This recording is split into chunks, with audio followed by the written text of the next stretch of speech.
Bonjour et bienvenue sur cette vidéo. Aujourd'hui nous allons traiter le thème de la drogue au Japon et franchement, je pensais pas avoir autant de choses à dire sur ce sujet. D'ailleurs dans cette vidéo je ne veux absolument pas faire l'apologie de la drogue, donc voilà, la drogue c'est de la merde, on est tous d'accord pour le dire. Puis après finalement vous faites ce que vous voulez. Vous le savez, le Japon a cette image d'un pays où tout est bien carré comme ça, et qui plus est, surtout sur la drogue, ça ne rigole pas du tout. Oui, mais du coup, tu vas parler de quoi s'il n'y a pas de drogue au Japon? Ah, mais j'ai dit que ça rigolait pas, j'ai pas dit qu'il n'y en avait pas. Et puis si tu remontes un peu dans l'histoire, tu te rends compte qu'il y a des histoires, mais wow, le Japon a un passé sombrissime avec la drogue.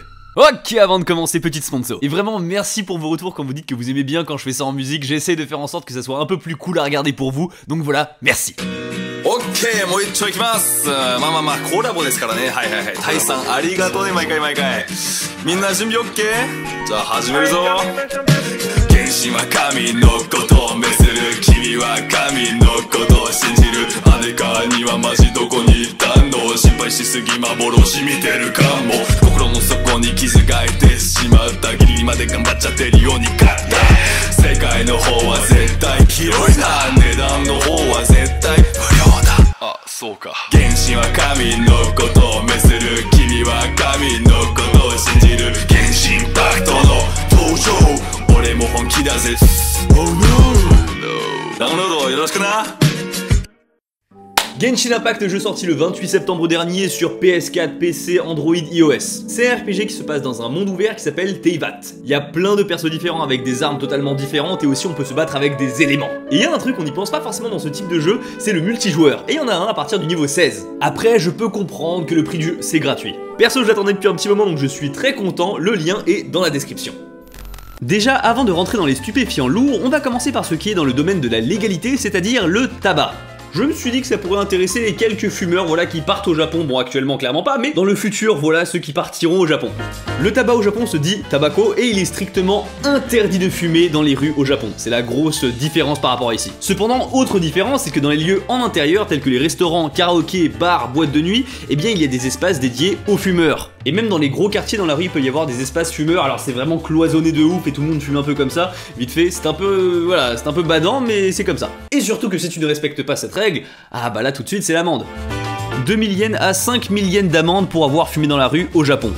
Donc voilà, clairement certains japonais ils connaissent un peu les endroits où il y a les policiers qui traînent pour te verbaliser et du coup ils fument dans les petites rues, mais de manière générale ne fumez pas dans la rue. Voilà, le faites pas, c'est illégal. Pour se procurer du tabac au Japon, il faut être majeur, et je rappelle que la majorité au Japon c'est 20 ans. Et bien qu'il y ait de nombreux distributeurs automatiques en fait, de tabac au Japon, eh bien c'est pas si évident de s'en procurer. En fait ces dernières sont uniquement utilisables si vous avez la carte Taspo. C'est un dérivé de la carte Pasmo et Suica en fait pour les trains. Et clairement ce n'est absolument pas une carte facile à obtenir parce que tu dois être majeur, bon ça peut être simple, mais il faut résider au Japon, donc si t'es touriste, oublie. Après bien sûr le tabac c'est malheureusement assez trouvable partout, j'ai envie de dire au Japon, que ça soit au supermarché, dans les combini, enfin il y en a partout.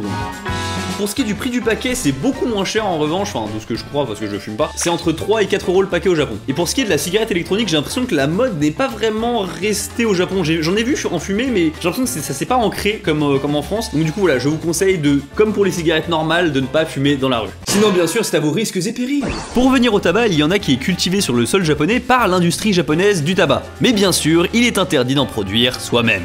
Voilà, c'était quelques informations sur le tabac comme ça, mais je pense que ce qui va vous intéresser, c'est clairement la suite. Cannabis. Avant toute chose, ne consommez pas de drogue au Japon, s'il vous plaît, que ça soit clair. Bon, en vérité, je pourrais juste dire ne consommez pas de drogue tout court, mais vous le savez qu'en France, le cannabis, c'est réprimandé et en même temps, c'est un peu... attention, c'est la 12e fois aujourd'hui. Bon, voilà. Alors qu'au Japon... ah, c'est pas du tout le même délire. Vraiment, ne vous attendez absolument pas à avoir le même traitement qu'en France, parce que voilà, on sait qu'en France, c'est léger, on va dire. Mais au Japon, ça rigole pas du tout, et qu'importe la quantité que tu as. Pour de la possession, même aussi infime soit-elle, ça peut aller jusqu'à 5 ans d'emprisonnement, 7 ans si c'est dans un but commercial, avec une amende de 2 millions de yens, soit 16 000 euros. Pour de la culture, de l'exportation et de l'importation, c'est maximum 7 ans de prison, et si c'est à but commercial, ça monte jusqu'à 10 ans, et avec une amende de 3 millions de yens, ce qui fait 24 000 euros. Voilà, clairement... c'est pas la même chose. Après en France aussi je crois qu'il y a des condamnations qui sont assez similaires, mais dans les faits ce n'est jamais appliqué, alors que là au Japon dans les faits c'est tout à fait appliqué. Après au Japon c'est vrai que la drogue est souvent associée à la mafia, donc ça soit aux yakuza comme aux personnalités publiques. Et ne pensez pas une seule seconde que leur statut de personnalité publique leur permet d'échapper un peu à la loi, non. Clairement pas. Pour la petite histoire, Paul McCartney a été chopé au Japon pour détention de cannabis et il a dû attendre 10 ans avant de pouvoir poser un pied sur le sol nippon. Ce qui est sûr, c'est qu'au Japon, ça donne lieu à des excuses impressionnantes. Sincères, je sais pas, hein, mais impressionnantes, c'est clair.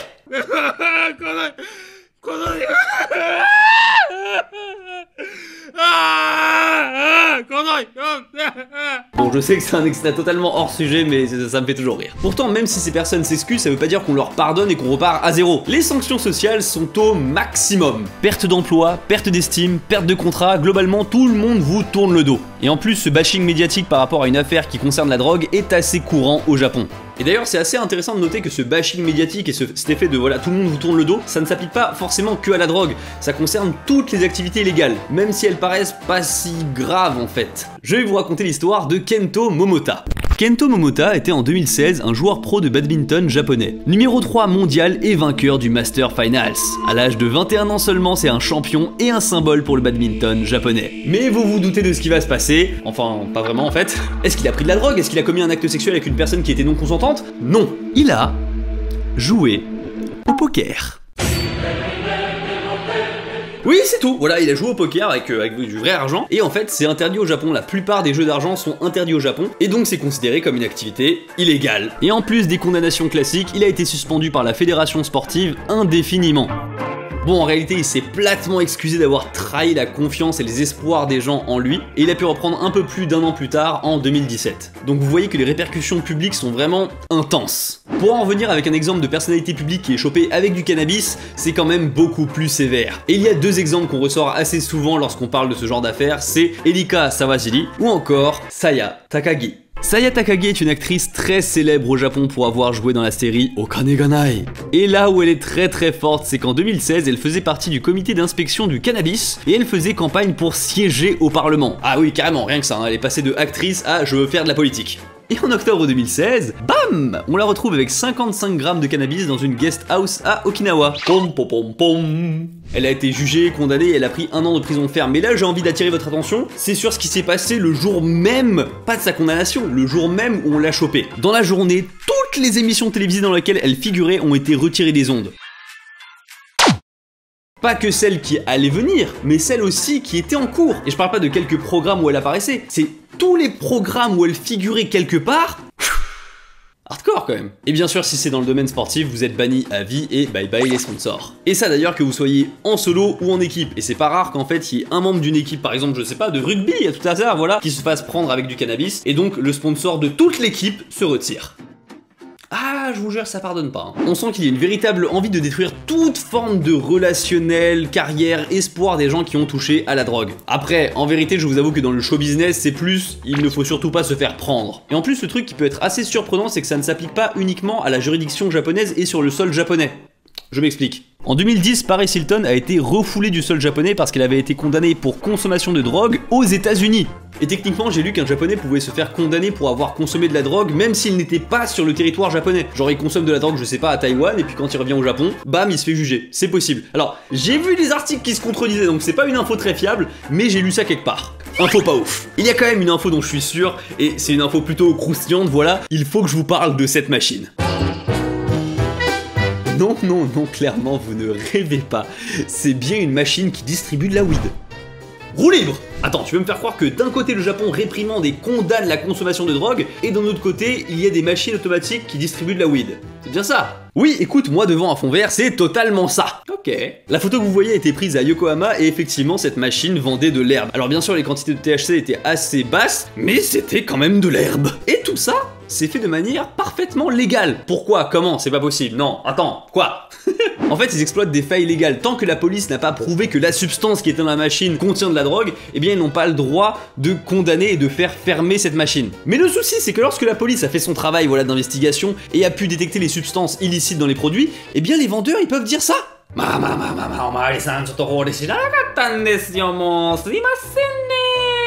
Ça passe. Non mais vraiment, ce système-là passait. Le policier il faisait son travail, il arrive comme ça, le vendeur il dit « Oh, je sais pas, ça passait. » Bon, ça c'est un petit peu la théorie, parce que je suis bien curieux de savoir comment cette scène-là, elle se déroulait dans la réalité. Non, parce que quand tu vois ce genre de truc, il y a le logo de l'herbe, de la feuille, il y a tout. C'est compliqué d'arriver comme ça et de dire « Je savais pas, monsieur le commissaire, je le jure, sur la tête de ma... » Et en même temps, feindre l'ignorance, c'est pas si bête quand je vois la vidéo d'Asian Boss. 今日は、ある写真を見せるんで、それがまず何なのか教えてください。いきますよ。はい。これは何ですか？何に見えますか？シソに見えます。 Il pose la question aux japonais qu'il croise, c'est quoi ça selon vous? Et il y a des réponses du style mais les momiji ou des feuilles de shiso. Alors soit ils font semblant, soit ils sont vraiment ignorants. もみじに見えた。もみじですか？でもちゃう気がする。 Pour en revenir à ces machines qui sont assez impressionnantes, il y en avait quand même 390 du même type dans le pays. Mais depuis 2012, voilà, les autorités les font fermer une par une. Et on va passer à un autre produit qui était vendu mais pépouze au Japon tranquille, ce sont les champignons. Champignons magiques. Alors je vais éviter de faire une vanne sur Mario, voilà, clairement Nintendo, Mario, le champignon magique, wouah! Voilà, bon, on a compris. Mais les habitués d'Amsterdam connaissent bien les champignons magiques qui sont aussi des stupéfiants. Je ne parle ni de shiitake ni de mori par ici. Et pourquoi il y en avait au Japon? Eh bien c'est tout simplement parce que le gouvernement avait oublié de condamner ça.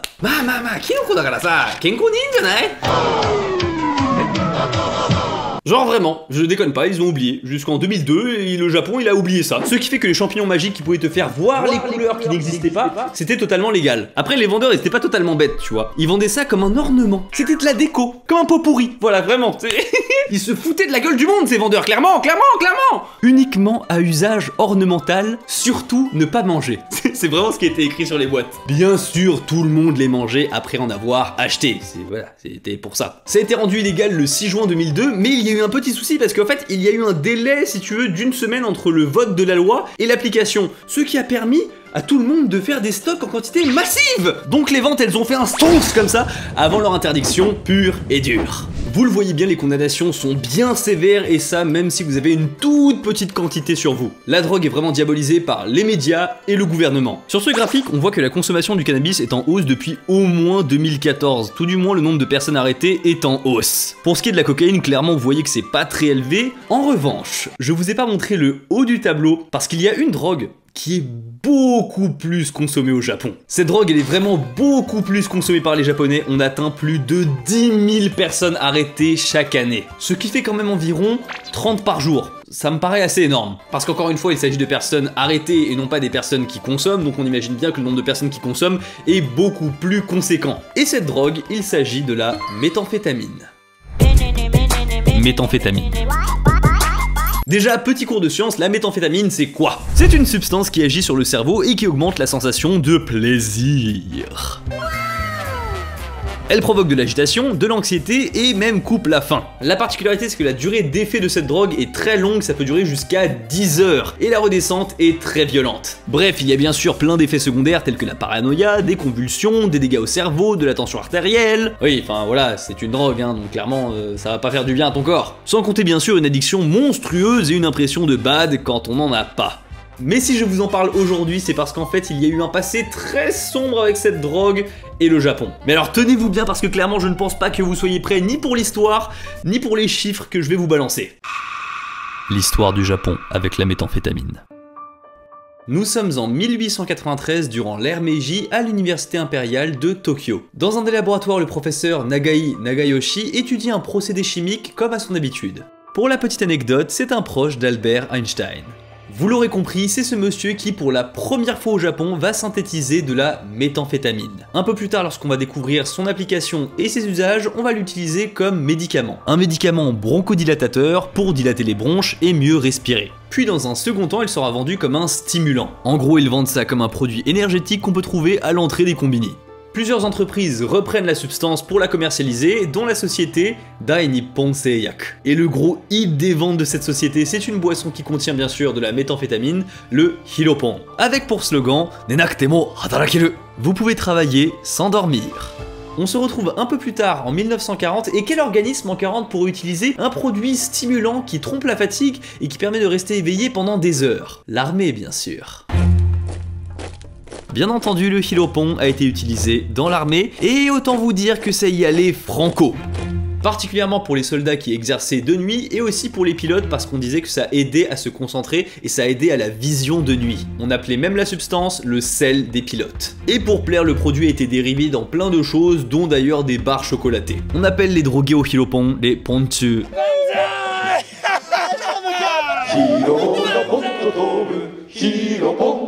Ça peut d'ailleurs vous rappeler, si vous l'avez vu, la vidéo animée de C'est une autre histoire. J'ai trouvé une drogue géniale qui permet de créer des soldats qui n'ont plus peur de rien et qui peuvent marcher et se battre pendant 3 jours d'affilée sans dormir. Car en effet, les Allemands utilisaient durant la même période de la pervitine qui, elle aussi, est un composé à base de méthamphétamine. En revanche, après la guerre, je ne sais pas comment ça s'est passé en Allemagne, mais au Japon, pour gérer les victimes de cette substance, ça n'a pas été joli. Le souci, c'est que le Hilopon était considéré comme une des armes décisives pour gagner la guerre, et donc il était stocké en grande quantité. Après la défaite, les stocks de Hilopon ont été saisis par les Américains, mais plus tard, dû aux ordres de l'armée japonaise, eh bien ces stocks ont été déversés dans le marché japonais. Bien sûr, les Hilopon sont toujours vendus en tant que produits médicaux qui donnent de l'énergie, et ce n'est absolument pas illégal comme drogue. D'autant plus que durant cette période difficile de reconstruction du pays, ils se disent que les Japonais ont bien besoin d'un petit remontant. Donc les soldats qui en consommaient, en consomment toujours, et des nouveaux adeptes voient le jour. Et puis aussi, ne vous en faites pas pour le prix, à l'époque c'était même moins cher que le tabac.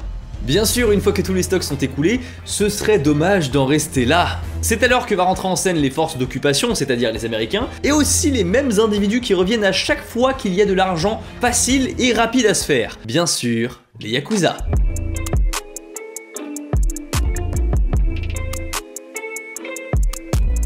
Ah, clairement, vous demandiez bien quand est-ce qu'ils allaient débarquer ceux-là. Je vous cache pas que durant la période d'après-guerre, c'est à ce moment-là que les Yakuza sont les plus forts. Ils ont énormément de pouvoir et ils ont même le rôle de force de l'ordre dans certaines régions du Japon. Et ce sont eux, les fabricants et les fournisseurs de Hilopon. Le gros avantage, c'est que c'est une substance nationale, il n'y a pas besoin de faire du trafic international. Tout est fait sur place et assez facilement. Créé au Japon assez facilement et distribué au Japon. Pas besoin de l'importer avec des stratagèmes compliqués. Donc déjà vous comprenez que le Hilopon, qui est de la méthamphétamine, était une drogue autorisée au Japon, et elle a été même créée par le gouvernement en tant qu'arme de guerre pour les soldats. Mais là où ça va dégénérer, c'est en 1954.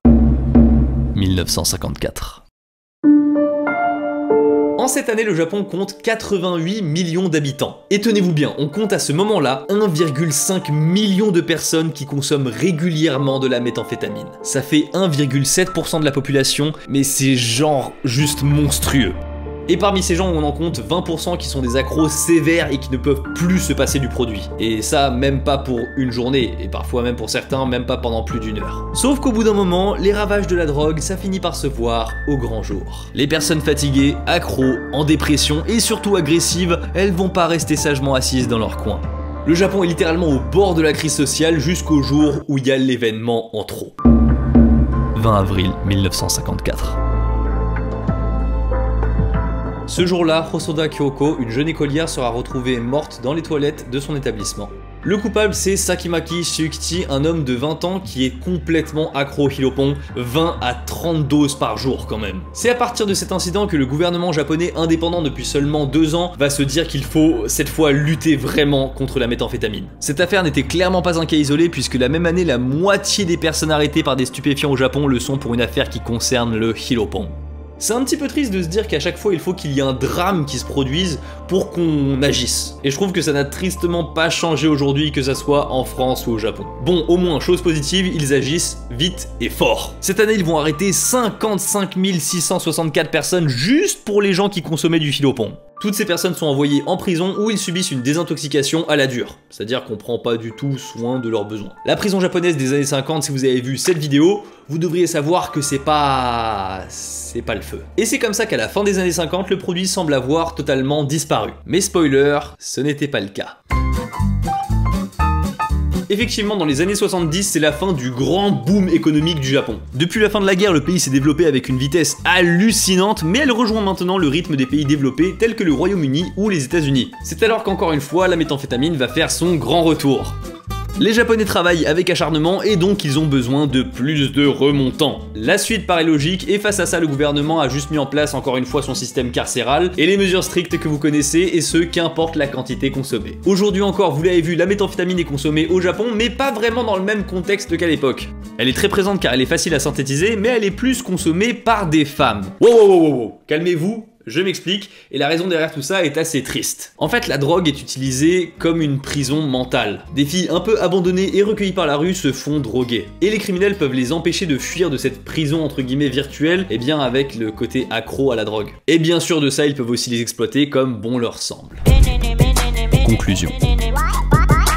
Maintenant vous savez pourquoi le Japon est aussi sévère sur les drogues aujourd'hui. Il a un lourd passé, surtout avec la méthamphétamine et surtout que c'est lié avec le gouvernement. Mais contrairement à la France, la consommation est sévèrement réprimandée, encore une fois, qu'importe la quantité consommée. Donc voilà, clairement au Japon la drogue, oubliez, c'est pas le lieu pour, clairement pas. Moi j'ai envie de dire qu'il y a aucun lieu pour ça, mais bon après on va dire que blablabla donc...